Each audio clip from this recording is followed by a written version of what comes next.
中国兵法奇书36计之空城计。原文：虚者虚之，疑中生疑，刚柔之计，其而复其。翻译：空虚的就让它空虚，使人更加难以揣测。在进攻和防御中运用空虚的战术来隐蔽自己的空虚，越发显得用兵出奇。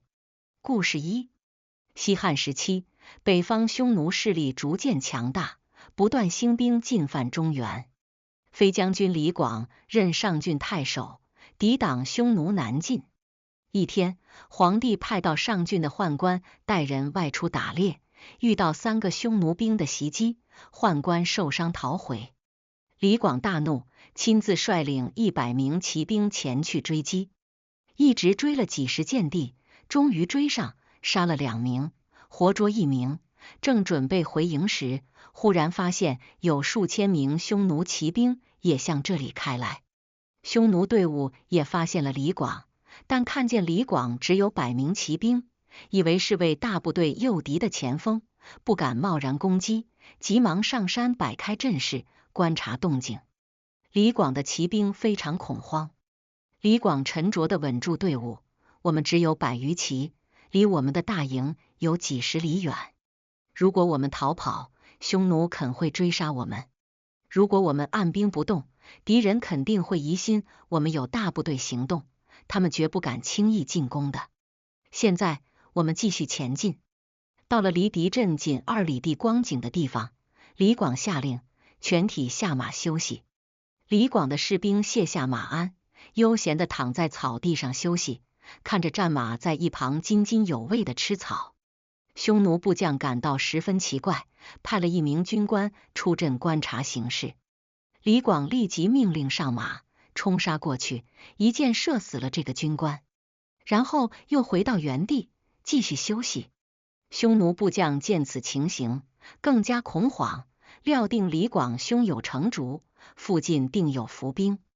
天黑以后，李广的人马仍无动静。匈奴部将怕遭到大部队的突袭，慌慌张张引兵逃跑了。李广的100余骑安全返回大营。故事2：空城计是一个好故事，它曾经是全国高考新课标的1卷作文呢。那空城计是真的还是假的呀？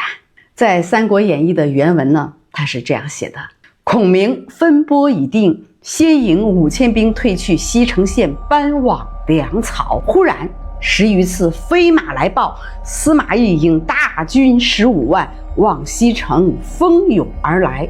孔明身边只有一班文武5000军，还分了一半运粮草去了，只剩下2500兵在城中。孔明登城望之，果然尘土冲天，魏兵分2路往西城县杀来。孔明传令，将锦旗尽结隐秘，诸军备守城濮，如有往行出入及大声说话者，斩之。大开4门呐，每一个门20兵士扮作百姓，洒扫街道，如魏兵到来，不可擅动，吾自有计。只见孔明身披鹤氅，头戴冠巾，身旁站2小童，他抚琴一张，于城上凭栏而坐，焚香操琴。司马懿的前军哨一到城下，见如此模样，都傻眼了，急报司马懿。司马懿笑而不信，遂主旨3军自飞马远远望之，果见孔明坐于城墙之上，笑容可掬，焚香操琴。城门内外有20余百姓低头扫地，旁若无人呐。司马懿看完以后呢，这眼珠子转的是360圈呢，便让中军转后军做前军，前军呢做后军，往北山路而逃。他儿子司马昭就说：莫非诸葛亮无军，故作此态？父亲何故退兵？司马懿说：亮平生谨慎，今大开城门，必有埋伏，快跑吧，傻小子！小时候我们看《三国演义》呢，感觉诸葛亮真乃神机妙算，而司马懿乃痴呆笨傻呀。我如果是司马懿，至少有9种办法弄死诸葛亮，记住啊，是9种。不管是围而不打困死他，还是围点打援耗死他，不管是小部队的试探，还是晚上的偷袭，在兵力有兵势，时间又在我方的情况下，怎么还不把你诸葛亮给弄死呀？那我们长大后再看《三国演义》呢，它只是演绎而非历史呀。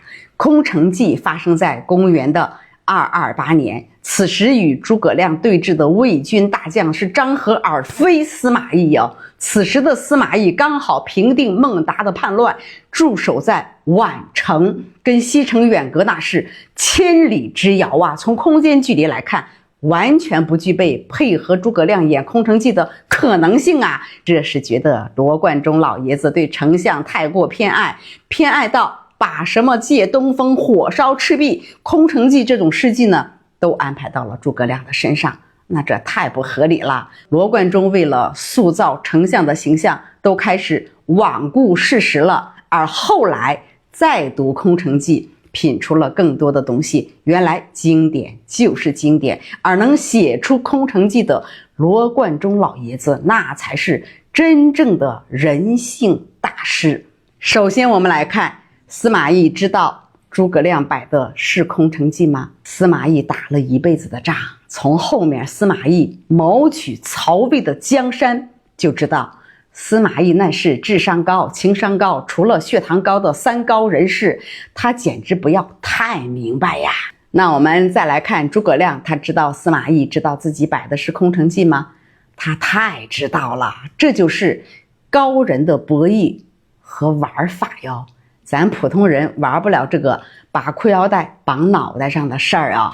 那司马懿知道诸葛亮摆的是空城计吗？肯定知道啊。不过正是因为司马懿知道诸葛亮摆的是空城计这个戏才能演下去，因为这部戏的主角是谁不重要，观众怎么看才重要。那谁是观众？蜀国的将士是观众，他们需要信心；魏国的将士是观众，他们需要理由。蜀国的国君是观众，只有诸葛亮把命豁出去，后面诸葛亮才能以马术贻误军机，挥泪斩之这出戏。魏国的国君呢是观众，只有司马懿安全退兵，并且把责任推给诸葛亮，才能形成力量的军事，避免自己落入狡兔死走狗烹的局面。一旦进攻西城，灭了蜀军，拿下诸葛亮，那等待司马懿的也绝不会是高官显爵呢，只会是一杯毒酒，或者是3尺白刃。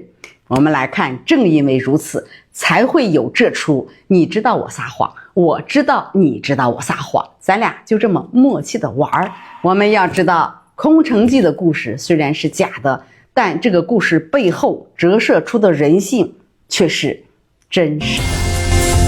我正在城楼关山的景，耳听得城外乱纷纷，旌旗招展，空翻了银雀，原来是司马发来兵。